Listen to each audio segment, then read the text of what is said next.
রাজধানীর কাকরাইলে তথ্য উপদেষ্টা মাহফুজ আলমকে লক্ষ্য করে পানির বোতল নিক্ষেপের ঘটনায় অভিযুক্ত যুবককে খোঁজা হচ্ছে বলে জানিয়েছেন ডিএমপির অতিরিক্ত কমিশনার এস.এন. মোহাম্মদ নজরুল ইসলাম। বৃহস্পতিবার সকালে সাংবাদিকদের এ তথ্য জানান তিনি বলেন, গণমাধ্যম সহ সামাজিক যোগাযোগ মাধ্যমে সন্দিগ্ধ এক যুবকের ছবি প্রকাশ হয়েছে। তথ্য উপদেষ্টা মাহফুজ আলমের মাথা লক্ষ্য করে বোতল নিক্ষেপ করার ঘটনায় সন্দিগ্ধ ওই যুবককে শনাক্তের চেষ্টা চলছে। তাকে শনাক্ত করে গ্রেপ্তার করা হবে। ডিএমপির যুগ্ম পুলিশ কমিশনার মোহাম্মদ নাসিরুল ইসলাম বলেছেন, সাম্প্রতিক ঘটনার তদন্তে গোয়েন্দা পুলিশ সক্রিয়ভাবে কাজ করছে। ঘটনার ভিডিও ফুটেজ সংগ্রহ করে বিশ্লেষণ করা হচ্ছে এবং একাধিক টিম এই তদন্তে নিয়োজিত রয়েছে।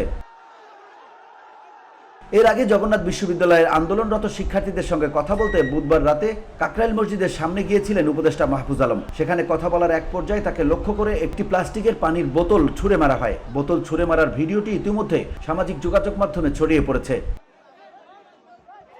ভিডিওতে দেখা যায়, শিক্ষার্থীদের সঙ্গে কথা বলার সময় ভিড়ের মধ্য থেকে এক যুবক বোতল ছুঁড়ে মারেন।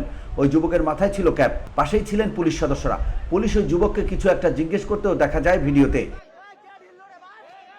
এদিকে এই ঘটনায় ক্ষুব্ধ প্রতিক্রিয়া জানিয়েছেন জাতীয় নাগরিক পার্টির শীর্ষ পর্যায়ের নেতারা। তারা বলছেন, সমালোচনা গণতান্ত্রিক অধিকার, কিন্তু শারীরিক লাঞ্ছনা বর্বরতা। মাহফুজ আলমের সঙ্গে যা হয়েছে তার চেয়ে নিকৃষ্ট আর কি হতে পারে, সেই প্রশ্নও করেছেন তারা।